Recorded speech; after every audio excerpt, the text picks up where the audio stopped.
அரிய வாய்ப்பை பயன்படுத்தி கொடுக்க ராஜா சங்கர் ஐயாவிற்கு எனக்கு முதற்கண் வணக்கத்தை தெரிவித்துக் கொள்கிறேன். மேலும் இங்கே அமர்ந்து கொண்டிருக்கும் ஜோதிட குருமார்கள், ஆசிரியர்கள், மாணவர்கள், ஆர்வலர்கள் நிறைய திரண்டு வந்திருக்கிறத பார்க்கும்போது ஆச்சரியமா இருக்குது. இன்னமும் இந்த காலத்துலேயும் ஜோதிடத்தை வந்து இந்த அளவுக்கு சிறப்பாக வந்து ஃபாலோ பண்ணிட்டு வரீங்க அப்படிங்கும்போது எங்களுக்கெல்லாம் ஒரு இன்ஸ்பிரேஷனாக இருக்குது.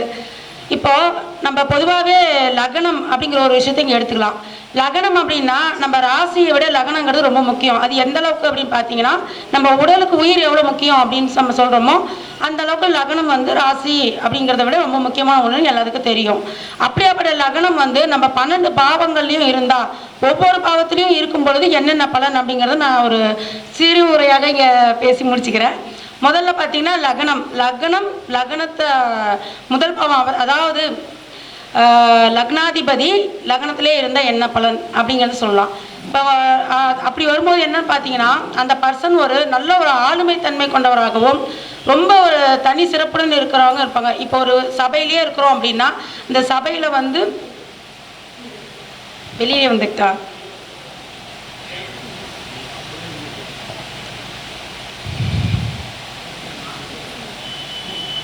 வெளியில் வந்து சொல்கிறேன் இந்த ஓகேவா? ஓகே.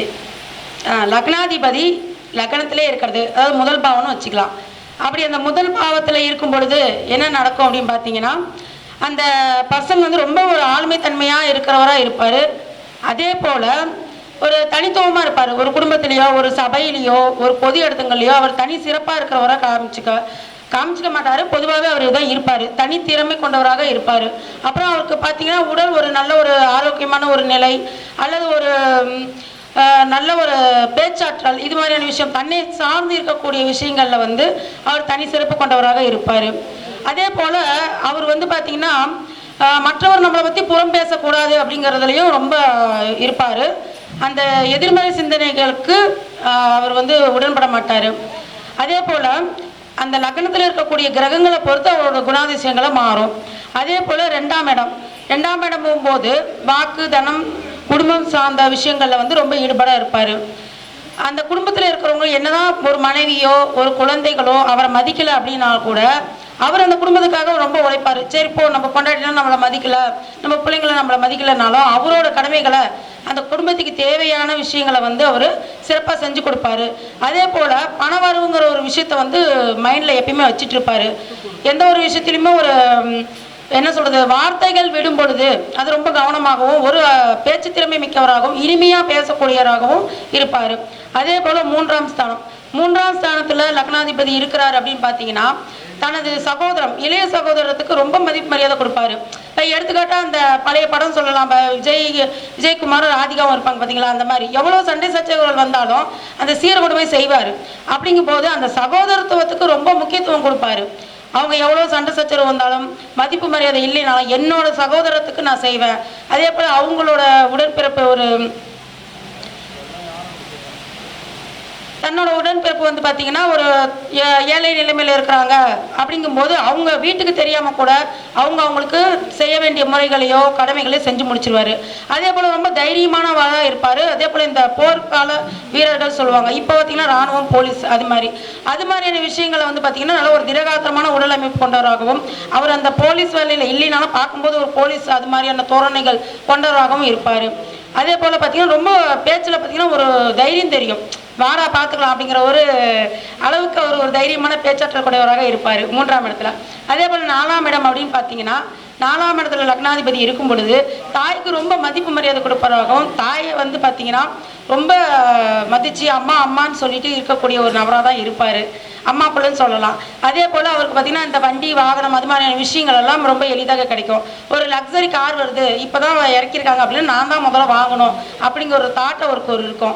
வண்டி, வாகனம், இடம் அப்படி சம்மந்தப்பட்ட விஷயங்கள் எல்லாமே பார்த்திங்கன்னா அவருக்கு வந்து சிறப்பாகவே இயற்கையாகவே அமைஞ்சிருக்கும். அதுக்காக அவர் தேடி போக தேவையில்லை. தாய் அன்பும் அவருக்கு ரொம்ப நல்லாவே கிடச்சிருக்கும். வீடு அப்படிங்கிற ஒரு விஷயம் பார்த்திங்கன்னா பேசிக்காகவே அவர் ஒரு சொந்த வீட்டில் பிறந்தவராக இருப்பார். அதே போல் 5ஆம் இடம் போகும்போது பூர்வ புண்ணியஸ்தானம்.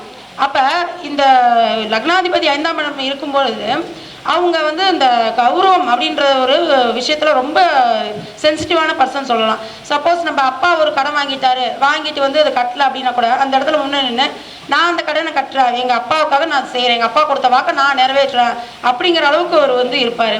அந்த பரம்பரை கௌரவங்கிற ஒரு விஷயத்தில் ரொம்ப முக்கியத்துவம் கொடுப்பாரு. அதே போல் பார்த்தீங்கன்னா அவர் கொடுத்த வாக்கை காப்பாற்றுவார். அதே போல் பார்த்தீங்கன்னா அந்த பிள்ளைகள்ன்ற ஒரு விஷயம் வந்து பார்த்தீங்கன்னா ரொம்ப குழந்தைங்களுக்கு தேவையான அத்தனை விஷயங்களும் ரொம்ப கருத்துமாக செய்வார். குழந்தைகள் அப்படிதான் உலகம் அப்படிங்கிற மாதிரி அவர் வாழ்வார். அதே போல் 6ஆம் இடத்துல லக்னாதிபதி இருந்தால் என்ன பண்ணுவார்? 6ஆம் இடத்துல லக்னாதிபதி இருக்கும் பொழுது ஈஸியாகவே சொல்லிடலாம், இந்த ருணம் ரோகம் சத்ரு அப்படிங்கும்போது அவர் 6ஆம் இடம் மறைவு ஸ்தானம். அப்போ என்ன நடக்கும்? இந்த ஏதாச்சும் ஒரு விஷயத்தை செய்யும்போது தொழில் செய்கிறாரு அல்லது வந்து ஒரு வண்டி வாங்குறாரு, சொத்து வாங்குறாருன்னா கடன் வாங்கியாச்சும் அந்த விஷயத்தை செஞ்சிடணும். ஃபஸ்ட்டு எப்படி ஒரு தாட் வருது, கடன் வாங்கியாச்சும் அந்த விஷயத்தை செஞ்சு முடிக்கணும்ப்பா அப்படின்னு சொல்லுவார். அப்போ அந்த கடன்ற ஒரு விஷயத்தையும் அங்கே வந்துடுது. அதே போல் பார்த்தீங்கன்னா எதிரிகள் இருக்க மாட்டாங்க, இவரே ஒரு எதிரி கிரியேட் பண்ணிக்குவார். இந்த விஷயத்தை செய்யும்போது இவங்க பிரச்சனைக்கு வந்துடுவாங்களா, அவங்க பிரச்சனைக்கு வந்துடுவாங்களா அப்படின்னு சொல்லிட்டு எதிரியை வந்து தன் மனதிலேயே உருவாக்கி கொள்வார். இல்லை அப்படின்னா இந்த விஷயத்தில் இவர் எதுவும் பண்ணலாம் அப்படின்னா நோய்ங்கிற ஒரு விஷயத்துக்காக அதையும் செலவு பண்ணுவார். இந்த உடல் ரீதியான பிரச்சனைகள் ஏதாவது ஒரு அப்பப்போ ஒரு ஹெல்த் செக்அப் பண்ணிக்கிறது, அந்த ஹெல்த்தில் ரொம்ப கான்ஷியஸாக இருப்பார். அதே போல் பார்த்தீங்கன்னா அடுத்து 6ஆம் இடமும் போது ஆரம்ப காலகட்ட தொழில், இது மட்டுமே நம்ம சொல்லக்கூடாது. ஆரம்ப காலகட்ட தொழிலுங்கிறது அவருக்கு சிறப்பாகவே இருக்கும். அந்த தொழில் அமைக்கிறதுல அவர் கருத்தாக இருப்பார். அடுத்த கடமை 7வது இடம் சொல்லலாம். 7ஆம் இடத்துல லக்னாதிபதி இருக்கும் பொழுது தன் மனைவி, கணவன்னா மனைவி, மனைவினா கணவன், இப்போ மேட் ஃபார் ஈச் அதர் அப்படின்னு சொல்கிறாங்க பாருங்கள். அந்த போல் அந்த கணவன் மனைவி அவ்வளோ ஒரு அந்யூன்யமாக இருப்பாங்க லக்னாதிபதி 7ல் இருக்கும்போதே. அதே மாதிரி பார்த்தீங்கன்னா அவர் ஒரு லவ்வபிள் பர்சன், ஒரு ப்ளே பாயிண்ட் கூட சொல்லிடலாம். அவர் எதுவும் பண்ணியிருக்க மாட்டார், ஆனால் அவரை சுற்றி ஒரு பெண்கள் வர்றது, இந்த காதல் சம்மந்தப்பட்ட விஷயங்கள்லாம் அவர் வந்து ரொம்ப பிரச்சனைகள் கூட கொண்டு போய் விட்டுரும். அந்தளவுக்கு இருக்கும். நான் எதுவும் பண்ணலப்பா, என்னை தேடி வராங்க, சும்மா ஒரு ஹெல்ப் தான் பண்ணும்போது அதில் ஒரு பிரச்சனை வந்துருச்சு அப்படின்பாங்க. அது அந்த விஷயத்துக்கான காரகத்துவம்னு வச்சுக்கலாம். அந்த மனைவி சொல்லை தாண்டாதவர், கணவன் சொல்லை தாண்டாதவர் அப்படின்னு சொல்லலாம். அதே போல் நட்பு வட்டாரங்களில் அதே போல் தான் ரொம்ப நல்ல பர்சனாக இருப்பாங்க. இவங்ககிட்ட போனால் நம்மளுக்கு உதவி செய்வாங்க. ஒரு நம்ம சக நண்பர்கள்கிட்ட வந்து பார்த்திங்கன்னா ஒரு ஏழ்மை நிலையில் இருக்கிற நண்பர்களை ஒரு ஒர்க்கிங் பார்ட்னராக கூட அமைச்சு கொண்டு இவங்க அவங்களுக்கு உதவி பண்ணுவாங்க. நிறைய பேர் பார்த்தீங்கன்னா எல்லாத்துக்கும் நட்பு வந்து தொழிலில் ஆகாது. ஆனால் இந்த 7ஆம் இடத்துல இருக்கக்கூடிய லக்னாதிபதி அப்படிங்கும்போது உங்களுக்கு சிறப்பாகவே அவங்க நட்பு மூலிமா வரக்கூடிய தொழில்கள்லாம் நல்லா சிறப்பாக இருக்கும். நண்பர்களுக்கு நல்ல ஆலோசனை வழங்கக்கூடியவராகவும் இவங்க இருப்பாங்க. 8ஆம் இடம் அடுத்து 8ஆம் இடம் ஆகும்போது லக்னாதிபதி அங்கே என்ன வேலை செய்கிறாருன்னா கொஞ்சம் மறைவு ஸ்தானம். 8ஆம் இடம் போது பார்த்திங்கன்னா இந்த விபத்து, மரணம், கண்டம் இது மாதிரியான விஷயங்களும் வரும். இதே மட்டுமே நெகட்டிவாக இருக்காது. இதில் எதிர்பாராத புதையல் வந்து பார்த்திங்கன்னா இருக்கும், எதிர்பாராத பணம் வரும், திடீர் அதிர்ஷ்டங்களை இங்கே வேலை செய்யும். இந்த திடீர் அதிர்ஷ்டம் எப்போ வேலை செய்யும் அப்படின்னு பார்த்தீங்கன்னா அவங்க கர்ம வினைகளை பொறுத்து தான் வேலை செய்யும். அப்போ 8ஆம் இடம் என்ன வருது இங்கே, விபத்துங்கும் போது சிறு விபத்துக்களை சந்திக்க நேரிடும். அதே போல் பார்த்தீங்கன்னா எந்த ஒரு வேலை செஞ்சாலும் நீங்கள் செய்யுங்கப்பா, உங்கள் பின்னாடி இருந்து பின்புலமாக நான் சப்போர்ட் பண்ணி தரேன் அப்படின்னு தான் சொல்ல இடத்துல முன்னாடி வந்து நிற்க மாட்டார். அவருக்குள்ளே ஒரு தாழ்வு மனப்பான்மை, ஏதாவது ஒரு குற்ற உணர்ச்சி, நம்ம வந்து இதுக்கு வந்து ஒர்த்தா இல்லையோ அப்படிங்கிற ஒரு நிலையை வந்து அவர் மனதில் ஆழமாக வச்சுருப்பார். ஒரு சோகமான விஷயங்களாக இருக்கும். இவருக்கு வந்து இவர் கர்மவினையை பொறுத்து யாராச்சும் ஒரு லக்கா இவருக்கு ஒரு அதிர்ஷ்டம் வரும், திடீர் அதிர்ஷ்டம், இப்படி திடீர் ஒரு பணம் வரவு, இப்படியெல்லாம் வேலை செய்யும். அது மாதிரி ஒரு விஷயங்கள்லாம் இங்கே 8ஆம் இடத்துல வேலை செய்யுது. அடுத்து 9ஆம் இடம். 9ஆம் இடம் அப்படின்னு பார்த்தீங்கன்னா தந்தை ஸ்தானம் பொதுவாக எடுத்துக்கலாம். நிறையா வீட்டில் பார்த்தீங்கன்னா தந்தைக்கு பயனுக்குன்னா ஆகவே ஆகாது. ஆனால் இந்த 9ஆம் இடத்துல மட்டும் லக்னாதிபதி அமைச்சிட்டாருன்னா ஒரு தந்தையும் மகனும் பார்த்தீங்கன்னா ஒரு நண்பர்கள் போலவே இங்கே வேலை செய்வாங்க. அதே போல் அந்த லக்னாதிபதி இருக்கிறவர் என்ன பண்ணுவார்னா இயற்கையாகவே அவருக்கு தந்தை சொத்து, தந்தை பேர், ஒரு இப்போ அந்த ஒரு கிராமமோ அல்லது ஒரு இடத்துங்களில் பெரிய ஆளுன்னு சொல்லுவாங்கள்ல, அந்த பெரிய ஆளுங்க அப்படிங்கிற ஒரு விஷயத்தை வந்து அப்படியே ஃபாலோ ஆகிட்டே வரும். இவர் வந்து ஈஸியாக அந்த இடத்த போய் சுலபமாக அடைஞ்சிடுவார். இவர் கஷ்டப்பட்டோ ஒரு நல்லது செஞ்சோ ஒரு படித்தோ அந்த இடத்துக்கு வரணும்னு தேவையில்ல, தன்னோட தந்தையோட இன்ஃப்ளூயன்ஸை பயன்படுத்தி இவர் முன்னாடி வந்துடுவார். இது மாதிரி பார்த்தீங்கன்னா அந்த பாக்கியஸ்தானம் வந்து இவருக்கு வேலை செஞ்சிடும்னு வச்சுக்கோங்களேன். அடுத்து வந்து 10ஆம் இடம். 10ஆம் இடம் அப்படின்னு பார்த்தீங்கன்னா பொதுவாக தொழில் ஸ்தானம் சொல்லுவாங்க. அப்போ தொழில் ஸ்தானத்தில் மட்டும் லக்னாதிபதி ஒருத்தருக்கு அமைஞ்சிட்டாங்க அப்படின்னா மிகவும் சிறப்புங்க. அவங்க வந்து தொழில் பார்த்தீங்கன்னா பிரமாதமாக செய்வாங்க. அவங்க தூங்கினாலும் தொழிலை பற்றி தான் யோசிப்பாங்க, எந்திரிச்சாலும் தொழிலை பற்றி தான் பேசுவாங்க. இப்போ இந்த நேரம் நம்ம பேசிகிட்டு இருக்கோம் அப்படின்னாலுமே அந்த நேரம் அந்த தொழில் அதில் என்ன வருமானம் வருது, போகிற இடம் பேசுகிற இடம் அனைத்தையுமே அவங்க வந்து வருமானமாக மட்டுமே யோசிப்பாங்க.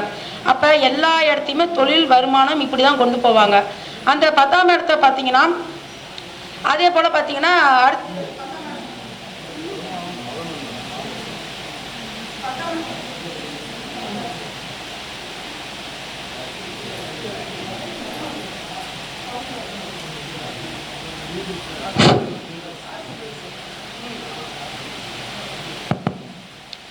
அதே போல் 10ஆம் இடம் பார்த்தீங்கன்னா அவங்க ஒரு சுயம்புன்னு சொல்லிக்கலாம். அதாவது தன்னைத்தானே வடிவச்சு கொள்ளக்கூடிய ஒரு அமைப்பு. அதாவது அவங்க சொந்த முயற்சியாக இருக்கணும், அல்லது யாரும் அவங்களுக்கு வந்து எந்த விதமான சப்போர்ட்டும் பண்ணாமல் இருப்பாங்க. அப்படிங்கிற ஒரு காலகட்டத்தில் தள்ளப்பட்டு அவங்க வந்து தன்னைத்தானே செதுக்கிக்கிற மாதிரி ஒரு தொழில் அமைச்சு ஒரு பேர் புகழாக வர அளவுக்கு கூடிய சொந்த முயற்சியால் வெளியில் வரக்கூடியவங்க தான் இந்த 10ஆம் இடத்துல லக்னாதிபதி இருக்கக்கூடிய அமைப்பு. அடுத்து பார்த்தீங்கன்னா 11ஆம் இடம். 11ஆம் இடம் அப்படின்னு பார்த்தீங்கன்னா இவங்களுக்கு நல்ல ஒரு எல்லா விஷயமும் வந்து சிறப்பாக தான் இங்கே இருக்கும். இதில் இந்த சரலகணத்தை தவிர மீதி வந்து ஓகே தான். அப்படி பார்த்தீங்கன்னா இவங்களுக்கு வந்து இந்த முன்னோர்கள், தங்களை விட மூத்தவர்கள், ஒரு மனைவி, இது மாதிரியான உறவுகள் மூலயமா கிடைக்கக்கூடிய வரவு, சொத்து, இது மாதிரி எல்லாமே உங்களுக்கு ஈஸியாக கிடைச்சிரும். 11ஆம் இடம் இருக்கிறதுல சிறப்புங்க. பொதுமக்கள், அதாவது இந்த எம்எல்ஏக்கு நிற்கிறாங்க, கவுன்சிலருக்கு நிற்கிறாங்க, இது மாதிரி பொதுமக்களோட ஆதரவும் கூட பார்த்தீங்கன்னா 11ஆம் இடத்துல லக்னாதிபதி இருக்கும்போது ரொம்ப சிறப்பாக அவங்களுக்கு ஈஸியாக கிடைச்சிரும். அடுத்து பார்த்தீங்கன்னா 12ஆம் இடம். 12ஆம் இடம் அப்படின்னு பார்த்தீங்கன்னா உங்களுக்கு பார்த்தீங்கன்னா இருக்கக்கூடிய பூர்வீகத்தில் இருந்தாங்கன்னா வெளியில் போயிடணும். அப்படி பூர்வீகத்தில் இருந்தாங்கன்னா என்ன நடக்கும் அப்படின்னு பார்த்தீங்கன்னா அவங்க வந்து ரொம்பவே செலவு பண்ணக்கூடிய ஒரு நபராக இருப்பாங்க. ஒரு கஷ்டம் நஷ்டத்தை உணர மாட்டாங்க. இவங்களோட செலவுகள் பார்த்தீங்கன்னா குடும்பத்தையே பாதிக்கும். அது மாதிரி ஜாலியாக யாருக்கு என்ன நம்ம செலவு பண்ணிட்டு போகலான்ட்டு அந்த செலவை பற்றி கவலைப்படாத ஒரு பர்சன் நல்லா ஜாலியாக சுற்றணும்னு நினைப்பாங்க. இப்போ இதெல்லாம் தவிர்க்கணும் அப்படின்னு பார்த்தீங்கன்னா இவங்களை ஆட்டோமேட்டிக்காக வெளியூராது, வெளிநாடு, அது மாதிரி இல்லை பூர்வீகத்தை தாண்டி இவங்களை அமுச்சு விட்டுட்டிங்கன்னா இவங்களோட வாழ்க்கை வந்து செட்டில்டு. அதே போல் பார்த்தீங்கன்னா இவங்க இப்படி பண்ணலை, நல்ல பர்சனாக இருக்கிறாங்க, வேற ஒரு சூழ்நிலையில் நல்ல நபராக இருக்காங்க பார்த்தீங்கன்னா மருத்துவ செலவாக இதை வந்து கன்வெர்ட் ஆகிடும். இப்போ இது மாதிரியான விஷயங்கள்லாம் 12ஆம் இடத்துக்கு நடக்குங்க. அனைவருக்கும் நன்றி. ராஜா சங்கர் ஐயாவுக்கும் மிக மிக நன்றி. அம்மா சிறப்பாக பேசுகிறாங்க. அம்மா அவர்களுக்கு சௌரிராஜன் ஐயா பொன்னாடை போர்த்திக்கு வரவேற்பார்.